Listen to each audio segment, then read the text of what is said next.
ಸನ್ಮಾನ್ಯ ಅಧ್ಯಕ್ಷರೇ, ರಾಜ್ಯಪಾಲರ ಭಾಷಣಕ್ಕೆ ವಂದನಾ ನಿರ್ಣಯಕ್ಕೆ ಬೆಂಬಲಿಸಿ ನಾನು ಈ ಸಂದರ್ಭದಲ್ಲಿ ಈ ಸದನದಲ್ಲಿ ಮಾತನಾಡಲಿಕ್ಕೆ ಬಯಸ್ತೇನೆ.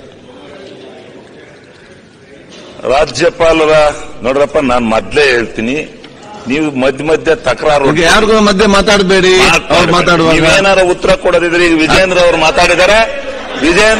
ವಿಜೇಂದ್ರ ಅವರಿಗೆ ನಾನು ಉತ್ತರ ಕೊಡ್ತೀನಿ.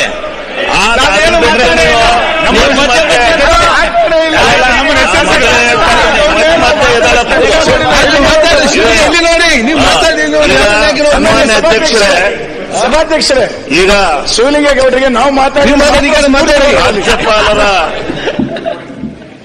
ಮೊದಲು ಸರ್ಕಾರ ಆಗ ನೋಡಬೇಡಿ, ಈಗ ನೋಡಿ. ನಾನು ಅಲ್ಲಿ ನೋಡಲ್ಲ. ಸರ್ಕಾರ ಇವತ್ತು ಮುಂದಿನ ವರ್ಷದಲ್ಲಿ ಕೂತ್ಕೊಳ್ಳಿ. ಮುಂದಿನ ವರ್ಷದಲ್ಲಿ ಇಲ್ಲ, ಡೋಂಟ್ ಡಿಸ್ಟರ್ಬ್ ಮಾಡಿ.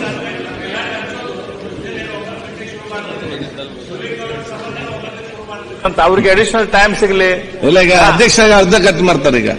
ಈಗ ಅಧ್ಯಕ್ಷರ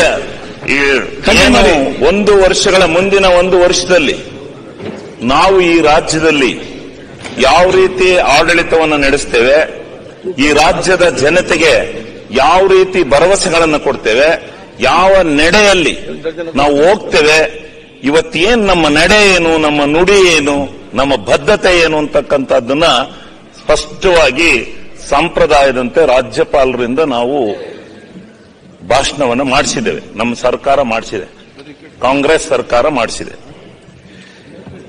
ವಿರೋಧಿ ಪಕ್ಷದವರು ನಮ್ಮನ್ನು ಹೊಗಳಕ್ಕೆ ಸಾಧ್ಯ ಆಗಲ್ಲ. ಒಳ್ಳೆವನ್ನ ಹೊಗಳಬೇಕು, ಅದನ್ನು ಟೀಕಾತ್ಮಕವಾದಂತ ಭಾಷಣ ಮಾಡತಕ್ಕಂಥದ್ದು ಸಂವಿಧಾನ ಸಂಸದೀಯ ವ್ಯವಸ್ಥೆ ಒಳಗಡೆ ಬೆಳೆದು ಬಂದಿರತಕ್ಕಂಥ ಪರಿಪಾಠ.